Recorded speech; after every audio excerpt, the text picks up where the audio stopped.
Hello, good morning students. बेटा आज क्या है आपका, इसके आगे का नेक्स्ट टॉपिक है क्या है। देखो, आवृत्ति से हमें ज्ञात होता है कि कोई घटना कितनी जल्दी जल्दी घटित होती है। अब डिपेंड करता है कि वो घटना कितनी जल्दी जल्दी आपस में घटित होती है। क्या करें, मान लीजिए आप किसी ढोल को पीट पीट कर बजा रहे हैं, और इसमें क्या होता है कि जैसे आप ढोल को पीट रहे हैं अर्थात ढोल को बजा रहे हैं, तो एक मिनट में जितनी बार आप उसके ढोल को मारते हैं तो क्या हो जाएगा, वो उसकी आवृत्ति होती है। तो हम जानते हैं कि जब ध्वनि किसी माध्यम में संचरित होती है तो माध्यम का घनत्व होता है किसी में अधिक और किसी में न्यूनतम मान के बीच बदलता रहता है। मतलब किसी में तो ज़्यादा हो जाता है और किसी में कम हो जाता है। अब क्या होता है कि घनत्व अधिकतम मान से न्यूनतम मान तक परिवर्तन में और पुनः अधिकतम मान तक आने तक एक दोलन पूरा होता है। जो जिगजैग की इनकी बनती है तो एक बार अप जाता है, फिर डाउन, फिर अप, फिर डाउन, फिर अप और फिर डाउन। तो एकांक समय में इन दोलनों की कुल संख्या ध्वनि तरंग की आवृत्ति कहलाती है। हमारी क्या कहलाती है बेटा, ध्वनि तरंग की आवृत्ति कहलाती है। क्लियर। यदि हम प्रति एकांक समय में अपने पास से गुजरने वाली संपीड़नों तथा विरलों की संख्या की गणना करें। संपीड़न क्या होता है बेटा, कोई चीज को सिकुड़ना।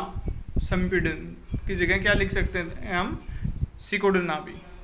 तो हमको ध्वनि तरंग की आवृत्ति ज्ञात हो जाएगी। जो संपीड़नों की और विरलों की संख्या की गणना करेंगे तो क्या हो जाएगा, हमें ध्वनि तरंग की आवृत्ति ज्ञात हो जाएगी। इसे सामान्यतः ग्रीक अक्षर क्या होता है, न्यू से प्रदर्शित किया जाता है, और इसका ऐसा ही मात्रक बेटा क्या होता है, हर्ट्ज होता है। हर्ट्ज, जिसका प्रतीक क्या लिखते हैं हम, HZ। दो क्रमागत संपीड़नों या दो क्रमागत विरलों को किसी निश्चित बिंदु से गुजरने वाले या गुजरने में जो समय लग रहा है उसको क्या कहते हैं हम, तरंग का आवर्त काल कहते हैं। अर्थात एक बार राइट में जाएगा, एक बार लेफ्ट में जाएगा, वो उसका क्या हो जाएगा, आवर्त काल हो जाएगा।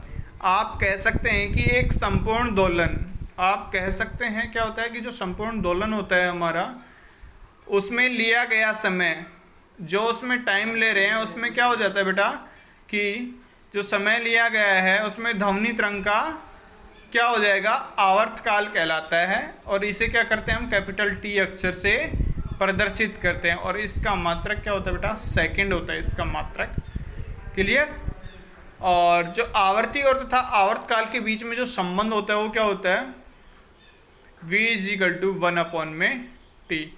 इस प्रकार एक उच्च तारतव की ध्वनि में हमें ज्ञात होता है कि किसी बिंदु से एकांक समय में संपीड़न तथा विरलन की अधिक संख्या गुजरती है। तो अधिक संख्या बेटा हमारी गुजरती है। देन क्या हो जाएगा हमारा, सेकेंडली इससे आगे आता है हमारा, क्या आएगा देखो, कि किसी ऑर्केस्ट्रा मतलब वाद वृंद होता है में वायलिन तथा बांसुरी एक समय बजाई जा सकती। बांसुरी जब बजाते हैं तो आपने देखा होगा बेटा किस तरीके से आवाज आती है।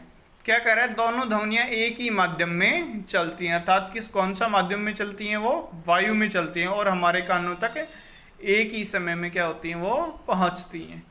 क्योंकि दोनों के स्रोतों की ध्वनियाँ एक ही चाल से क्या होती हैं, वो चलती हैं, अर्थात एक ही चाल से गमन होती है हमारी। और क्या होती हैं कि लेकिन जो ध्वनियाँ हम ग्रहण करते हैं वे भिन्न भिन्न हैं, मतलब अलग अलग हैं, थोड़ी डिफरेंट हैं, और इनसे जुड़े विभिन्न अभिलक्षण के कारण तारतम्य इनमें एक अभिलक्षण है। इनमें क्या होता है कि अभिलक्षण होता है तारतम्य। किसी उत्सर्जित ध्वनि की आवृत्ति को मस्तिष्क किस प्रकार अनुभव करता है, कि मतलब कि जो हमारा मस्तिष्क है, हमारा दिमाग है, वो किस प्रकार से अनुभव करता है, उसे क्या कहते हैं हम, तारतव कहलाता है। क्लियर। तारतव किसे कहते हैं, किसी स्रोत का कंपन जितनी शीघ्रता से होता है आवृत्ति भी की कितनी होगी, अधिक होगी। जो कठिन से होगा उसकी आवृत्ति कम होगी। इसी प्रकार जिस ध्वनि का तारतम्य कम होता है उसकी आवृत्ति भी क्या होगी, कम होती है। ये आपको बेटा देखो डायग्राम में दिखा रखा है कि किस तरीके से होता है। क्लियर। अब क्या करें, किसी माध्यम में मूल स्थिति के दोनों ओर अधिकतम विक्षोभ को तरंग का क्या कहते हैं हम, आयाम कहते हैं, और इसे कैपिटल ए से क्या करते हैं हम, डिनोट करते हैं।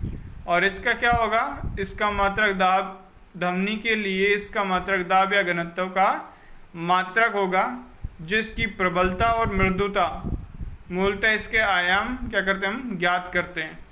जैसे क्या कर लिया, एग्जाम्पल के तौर पे बेटा हम क्या करें, एक क्या ले लेते हैं मेज, और उस पर क्या करते हैं हम, चोट मारते हैं। जब हम मेज पे चोट मारेंगे तो क्या होगी, प्रबल ध्वनि सुनाई देगा, अर्थात अधिक ध्वनि सुनाई देगी।